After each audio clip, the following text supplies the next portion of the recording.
আসসালামু আলাইকুম প্রিয় চাকরি প্রার্থী ভাই বোনেরা। আমরা প্রশ্নের কনসেপ্ট বোঝার চাইতে প্রশ্ন সমাধানে সবচাইতে বেশি মনোযোগ দিয়ে থাকি, যার ফলে অঙ্ক সমাধানের যে একটা স্বাদ সেটা কিন্তু আসলে পাওয়া যায় না, এবং এই অঙ্কের সমাধানটা কিছুদিন পরে আমরা কিন্তু ঠিকই ভুলে যাই।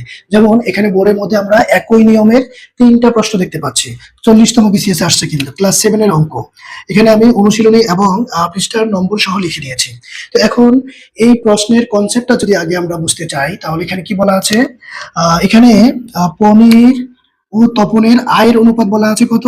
4:3। এখানে কিন্তু ইস টু বলা যাবে না, এটা হচ্ছে ইজ টু। অর্থাৎ আমরা কিন্তু উচ্চারণ করে থাকি এরকম ইজ টু, ঠিক আছে? এরকম ইজ টু বলে থাকি, কিন্তু এটা আসলে বলতে হবে ইজ টু। অর্থাৎ 4 এর সাপেক্ষে হচ্ছে 3, ইজ টু। তো এখানে আমরা সাধারণত ইজ টু বলতে বলতে কিন্তু অভ্যস্ত, এটা সঠিক উচ্চারণটা হবে ইজ টু, এটা একটু মাথায় রাখবো আমরা। তারপরে বলা আছে কি যে তপন ও রবিনের আয়ের অনুপাত 4:4, 5:4। তো এখানে আমরা দেখতে পাচ্ছি 3টা ব্যক্তির আয়ের অনুপাত বলা আছে, পনির, তপন আর হচ্ছে রবিন। তার মধ্যে পনিরের আয়টা কিন্তু সুনির্দিষ্টভাবে বলে দিয়েছে 120 টাকা। এখন রবিনের আয় কত? রবিন না বলে তখনও বলতে পারতো। তো যেটাই বলুক, বিষয়টা হচ্ছে আমাদের টার্গেট হচ্ছে সুনির্দিষ্টভাবে আয়ের, যার কথা বলবে তার হিসাবটা বের করা। তো এখানে আমরা প্রশ্নে কিন্তু পাচ্ছি কি যে তাদের আয়ের হিসাবটা অনুপাতে দেওয়া আছে। এখন এই অনুপাত থেকে কিভাবে সুনির্দিষ্টভাবে আমরা টাকার পরিমাণে নিয়ে আসবো, সেটাই হচ্ছে এখন আমাদের বের করার টার্গেট। তো দেখেন আমরা সেটা কিভাবে করব, এটা করার প্রক্রিয়াটা কি হবে। তো প্রথমত তারা আয়ের যে অনুপাতটা দেওয়া আছে সেটা আমরা লিখে নিব। যে পনির, প্রথমে বলা আছে কি যে Ponir is to, Ponir is to কে বলা আছে? তপন। তাহলে এদের আয়ের অনুপাত, এদের আয়ের অনুপাত বলেছে কত? 4:3। আচ্ছা, তারপরে বলা আছে কি তপন। অনুপাতের অঙ্কের ক্ষেত্রে একটা জিনিস মাথায় রাখবো, এখানে যেটা পরে থাকবে এটার নাম কিন্তু উত্তর রাশি, আর এই অনুপাতে যেটা শুরুতে থাকবে এটার নাম হচ্ছে পূর্ব রাশি।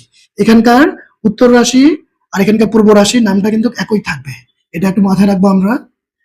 তাহলে এখানে হচ্ছে রবিন, তাহলে তাদের অনুপাতটা কত? 5:4। তো এখন পরের কাজের প্রক্রিয়াটা আমাদের কি হবে? পরের কাজের প্রক্রিয়াটার মধ্যে আমরা কি করব? আমরা এখানে ধারাবাহিক অনুপাতে নিয়ে যাব। ধারাবাহিক অনুপাতের একটা রকম বা প্রকারভেদ, এটা কিভাবে করা হয়? এটা হচ্ছে এই যে প্রথম অনুপাতের যে পরের রাশিটা, এটা কিন্তু উত্তর রাশি। আবার এই যে দ্বিতীয় অনুপাত 5:4, এখানে 5টা হচ্ছে পূর্ব রাশি। তো দ্বিতীয় অনুপাতের পূর্ব রাশি দিয়ে আমরা প্রথম অনুপাতকে গুণ করব। প্রথম অনুপাতকে গুণ করব হচ্ছে 5 দ্বারা, অর্থাৎ পূর্ব রাশি দ্বারা। তাহলে আমরা যদি এখানে গুণ সম্পর্কটা এখন স্থাপন করি, এই যে করলাম। এবার দ্বিতীয় অনুপাতকে আমরা গুণ করব প্রথম অনুপাতের উত্তর রাশি দ্বারা। উত্তর রাশি কত? 3। এই যে 3 দ্বারা গুণ করলাম। গুণ করে যেটা পেয়ে যাব, সে অনুপাতটাই হচ্ছে আমাদের ধারাবাহিক অনুপাত। অর্থাৎ আমরা যদি সংজ্ঞায় বলতে চাই যে প্রথম অনুপাতের উত্তর রাশি দিয়ে দ্বিতীয় অনুপাতের উভয় রাশিকে গুণ, তারপরে দ্বিতীয় অনুপাতের পূর্ব রাশি দিয়ে প্রথম অনুপাতের উভয় রাশিকে গুণ করলে যে অনুপাত পাওয়া যাবে সেটাই হচ্ছে আমাদের ধারাবাহিক অনুপাত। আমরা শর্টকাটে মনে রাখতে পারি, দ্বিতীয় অনুপাতের পূর্ব রাশি দ্বারা প্রথম অনুপাতকে গুণ, প্রথম অনুপাতের এই যে উত্তর রাশি পরেরটা দিয়া দ্বিতীয় অনুপাতকে গুণ করবো। তাহলে গুণ করেন, 4×5=20, 4×5=20 পাচ্ছি এখানে। আর এখানে পাবো 3×4 কত? 12, 3×4 12, 4×5=20। আবার এখানেও 3×5 কত? সরি, 3×5 তো 15, 3×5 15। আর এখানে 3×5 15 ইস টু 3×4 কত? 12। তাহলে এই যে আমরা অনুপাত আকারে পেলাম, একটা জিনিস আমরা যদি খেয়াল করি, এখানে 15 হিসাবটা কিন্তু হচ্ছে তপনের, আবার এখানে শুরুতে আছে 15, এটাও কিন্তু হচ্ছে তপনের। তার মানে আমরা দেখতে পাচ্ছি কি যে উভয় অনুপাতের মধ্যে তপনের হিসাবটা কিন্তু এক, এটা একরকম আসতেই হবে, নাহলে কিন্তু হবে না। ঠিক আছে? এখানে দুইটা ব্যক্তি যেহেতু একই ব্যক্তি, তাহলে তাদের হিসাবটাও আমাদের একই আসতে হবে। এখন আমরা যদি লিখি যে সুতরাং Ponir is to Tapan is to Robin, তাহলে এদের অনুপাতটা আমরা পেলাম কত? 20 হচ্ছে পনির, তারপরে তপন হচ্ছে কত? 15, তারপরে ইজ টু সর্বশেষ রবিন হচ্ছে কত? 12।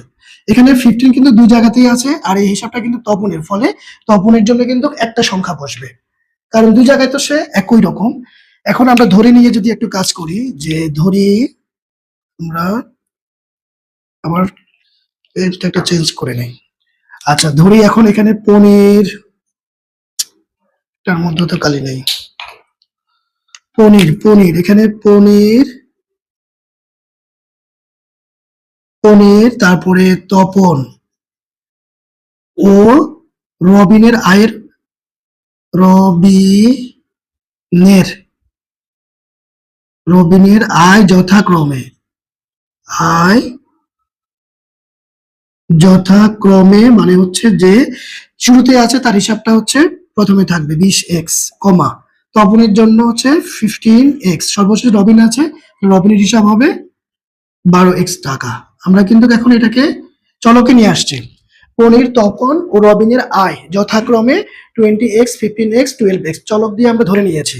এবার আমরা যে কাজটা করব, দেখতে হবে এখানে কার হিসাবটা সুনির্দিষ্টভাবে বলা আছে। এই যে পনিরের আয়, পনিরের আয় সুনির্দিষ্টভাবে বলে দিয়েছে 120 টাকা। এখন এখানে চলকের আহ যে ধরে দিয়েছি আমরা, এই ক্ষেত্রে পনিরের হিসাবটা কত, 20x। তারপর আমরা বলতে পারি প্রশ্ন মতে 20x সমান হচ্ছে কত, 120 টাকা। যদি এখানে রবিনের আয় দেওয়া থাকতো বা তপনের আয় দেওয়া থাকতো, তখন আমরা 15x সমান সমান বলে দিতাম ওই টাকা। যার কথা বলা থাকবে তার হিসাবটা আমরা প্রশ্ন মতে দিয়ে লিখে ফেলবো। মানে আমাদের টার্গেট হচ্ছে x এর মান বের করা। x এর মান বের করলে এরপরে যারটা বের করতে বলবে তার জায়গায় আমরা সেই জায়গায় x এর মান বসিয়ে দিব। সহজ হিসাব। তাহলে আসেন লেখেন প্রশ্ন মতে, প্রশ্ন মতে। তাহলে এই যে 20x সমান, 20x কেন লিখলাম, কারণ এখানে এই যে 120 টাকা কিন্তু পনিরের আয়, তাহলে এখানে পনির সমান সমান পনির, এই জন্য আমরা মাঝখানে সমান চিহ্ন দিতে পারবো। এবার আমরা x এর মান যদি বের করতে চাই, জাস্ট আমরা ভাগ করে দেই, 20 দিয়ে ভাগ করলে পরে আমরা পাবো এখানে কত, সুতরাং x সমান কাটাকাটি করে আমরা পাবো কত, 0 0 কাটা 6, অর্থাৎ 6 টাকা, 6 টাকা। তাহলে এখন যেটা বের করতে বলেছে রবিনের আয়, রবিন বলুক আর হচ্ছে যে কি জানি বলে তপন বলুক, সেই জায়গায় আমরা মান বসিয়ে দিলেই আমরা সুনির্দিষ্টভাবে টাকার হিসাবটা পেয়ে যাব। তাহলে এখন হচ্ছে আমাদের রবিনের হিসাব কোনটা, রবিন হচ্ছে 12x। তাহলে লিখবো সুতরাং রবিনের আয়, রবিনের আয়, আয় কত ছিল, 12x, 12x। এখন x এর জায়গায় যদি আমরা মান বসাই দিই কত, 6, তাহলে আমরা সুনির্দিষ্টভাবে টাকার হিসাবটা পেয়ে যাব। এটা হচ্ছে 6 দুগুণে 12, 2 হাতে করে 1, 6 আর 1 7, অর্থাৎ 72 টাকা হচ্ছে আমার রবিনের আয়। তাহলে সুনির্দিষ্টভাবে টাকার হিসাব চলে আসছে। তাহলে এইভাবেই হচ্ছে আমরা 16 আর হচ্ছে যে অনুশীলনী 16 উদাহরণ 8 নম্বরটা করব। এখানে সুলাইমান ও সালমানের আয়ের অনুপাত বলা আছে। তাহলে এখানে আমরা same Sulaiman is to Salman, তারপরে আছে কে সালমান ইস টু ইউসুফ, 4:5। হ্যাঁ, তারপরে আমরা এখানে ধারাবাহিক অনুপাতে নিয়ে যাব। তারপর প্রশ্ন মতে সুলাইমানের আয় দেওয়া আছে, তাহলে সুলাইমানের যে হিসাবটা পাবো সেটা আমরা বসিয়ে দিয়ে ক্যালকুলেশন করবো। তারপর উদাহরণ 8, এটার মধ্যে কিন্তু হাসান আর মাসুদ দিয়ে বলা আছে। তাহলে অঙ্কের করার সিস্টেম নিয়ম একই রকম, তাহলে আমাদের বুঝতে হবে কনসেপ্টটা কি, করার প্রক্রিয়াটা কি। এটা বুঝতে পারলে আমাদের অঙ্কের নাম সংখ্যা যেটাই যেভাবেই দেখ আমরা কিন্তু পেরে যাব। তাহলে এখন এই দুইটার রেজাল্ট কি হবে, আশা করি আপনারা কমেন্ট বক্সে আমাকে অ্যান্সারটা লিখে জানাবেন।